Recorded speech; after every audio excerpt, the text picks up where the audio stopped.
Welcome back, gentlemen. We're on the way to the train station, getting ready to go to work. And this morning, I started off with a little bit of tribulations, guys. My morning video, 2 times something came up.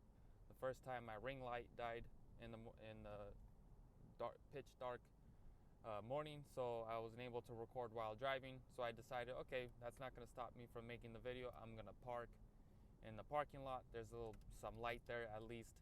I get to the light, I start making the video.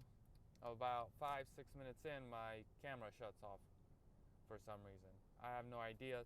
So just to make sure, I went back into my camera and I deleted everything, restarted my phone. But yeah, my first video in the morning got cut off short, and I think it was because my battery was a little bit low and maybe my memory was cutting out. But either way, it doesn't matter, guys. We're back to it. We're not gonna let it stop us from doing what we're supposed to be doing and what's on my daily tasks. All right, guys. Well, the biggest one is, let's go down the list of daily things that I'm always going to be on your case about, which is I don't have my sticky note, so I'm going to do it from my memory. So are you getting enough sleep, guys? 7 to 8 hours is bare minimum for you guys to be able to function well during the day. If you don't get enough sleep, your ability to focus and function during the day isn't great, and it's going to affect your productivity, your focus levels, and that just determines your quality of life. So make sure you guys prioritize sleeping, going to the sleep relatively at the same time, and waking up every day at the same time. Okay, second one is drinking water, 10 to 15 cups, guys, every day. If you're more active and you're bigger, you want to go closer to 15. If you're smaller and you aren't that active, around 10. So make sure you guys are fully hydrated. Nutrition, are you guys eating whole food? No goofy stuff today, no goofy stuff tomorrow. Limit that. If you want it in your life, I limit it to about max 20% of your day, 20%. But over time, you want to cut all of that stuff off. By the age of 30, you don't want to be eating any goofy stuff. All right, guys? And then 3, if I think it's 3, that's 4. Eating enough protein in your day. Lean cut of meat, steak, chicken, and lamb. I don't really eat pork. I avoid pork. So make sure you're getting in the right amount of protein for your body, especially if you're exercising. Make sure that you're having enough protein in your body to make the most out of the exercises you're doing. You don't want to lose out on any gains because your nutrition's out of whack. Don't put in all the hard work in the gym and then come back home and ruin it because you overeat or you underate protein. Okay, guys? What's the next one? I believe, are you setting up boundaries? Set them up and establish them and reinforce them. And that's just a part of life, guys.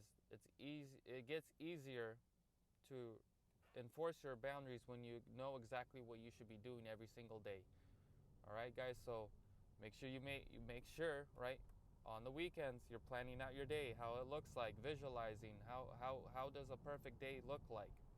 What are the small things do I have to do every single day that would allow me to get closer to my goals, right? So you write them down, and then when you write down the goals, not the goals, but the tasks, cluster them. Try to create a system where you're able to knock out like 2 or 3 of them at the same time, or in a efficient way where you're not losing time throughout your day. Okay? So think about that. And I want you guys to understand that planning, like, you have to look at time as an investment, so it can multiply in the future. How does it multiply in the future? Is that, imagine on this Saturday, you make a plan for all next week. For every single day, these are all the things you have to do. And you plan out your schedule, right? Guess what? When you wake up on the following Monday, Tuesday, Wednesday, you don't have to think about these things. So you're not wasting precious energy thinking. And when you add up all the time that you saved by not thinking and hesitating because you took an hour out of your day on a weekend to plan it, you saved yourself a couple hours throughout the whole week. So that's just one way of being efficient. Planning, so you remove the fatigue of thinking, the burden of thinking, of saying what's next, right? You know what's next because it's on your list. All right, the second one, guys, self-advocating, and I want to emphasize this one. When was the last time you really invested in yourself? When was the last time you bet on yourself?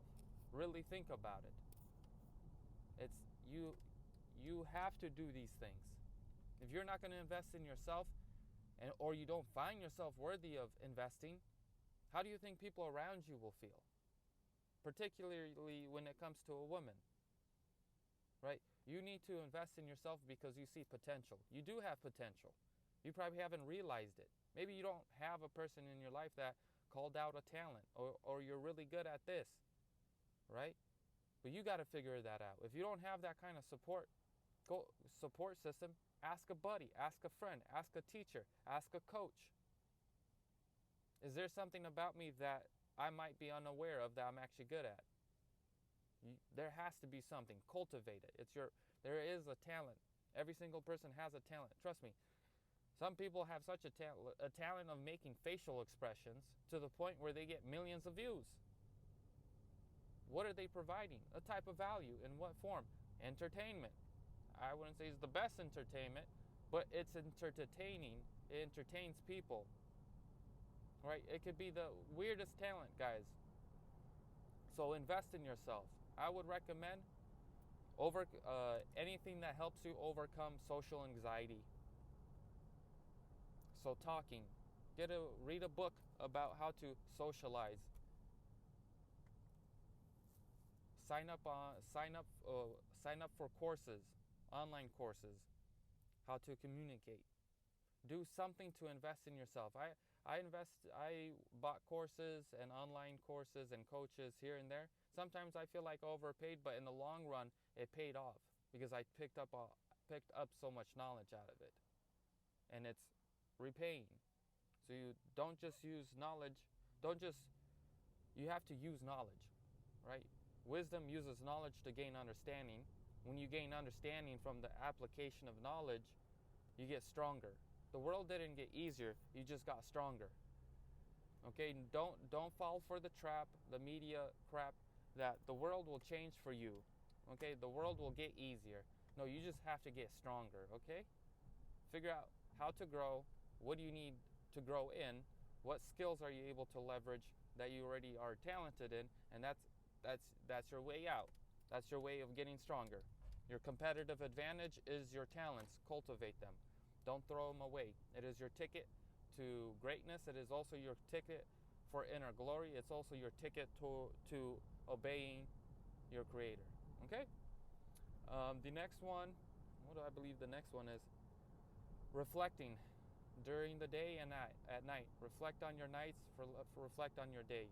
For example, for me, yesterday I realized I'm hitting the gym in the morning, and then I'm hitting the gym again for 30 minutes of cardio, but it's not just 30 minutes of cardio.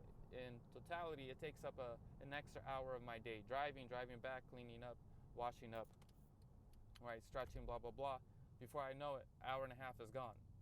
So today my goal is just get your extra steps, because I was able to hit a little bit of cardio, half the cardio today. But I'm just going to get my other half cardio of speed walking at work during my little breaks. So I complete it. So by the time I get back home, guys, all I'm working on is YouTube, my guides, and my book, and reading, right? Because last night I got an hour in, but I could have gotten at least 2.5 solid hours in on that, and I would have got a lot more completed. So it's just, you go, as you go, you adjust, and you improve, and you figure out how to adjust things for you just to be more productive, okay? And then the last thing, as always, guys, the last thing is, are you talking with God? Did you pray for your daily bread? What is worrying? What do you need help with? Always speak with God. He's the first person you should run to when there's a problem. Always be praying, constantly and unceasingly praying, okay? And also, I want to add something to this list as gratitude, guys. Pick 3 things to be grateful for. Today I'm grateful that I'm driving on a road a smooth road straight to my train station. I think I'm grateful for my train station. So instead of driving in traffic, I'm able to sit in the train and think and visualize and pray and meditate and read and consume good content. I'm grateful for that instead of being stressed out, riding in traffic for 40 minutes to work. And I'm grateful for the gym that's close by, that I'm able to go work out, exercise. I'm grateful for that. And I'm grateful for the ability to make videos on a cell phone. That I didn't have to, buy expensive equipment, even though I did, but that's a whole different story. But show some gratitude in your life today. But I'm approaching the parking lot. I'm gonna cut this video a little bit short, but to end it, guys, make sure you're living with intention today. Know your why. Let there be action. Take action. Just do it. And at the end of the day, all of this is meaningless if you're not talking with God. Have His input. He speaks to you. If you ask a question and you shut up, right? If you go quiet, you'll get communication, guys. All right? So take your time to do your prayers. Ask for your daily bread. Bless the day. Let there be light. Let there be productivity. Let clarity come into my life today. Send out that prayer and see what happens, boys. All right, guys. Do what you got to do today, and I'll talk to you guys later today. All right, bye-bye.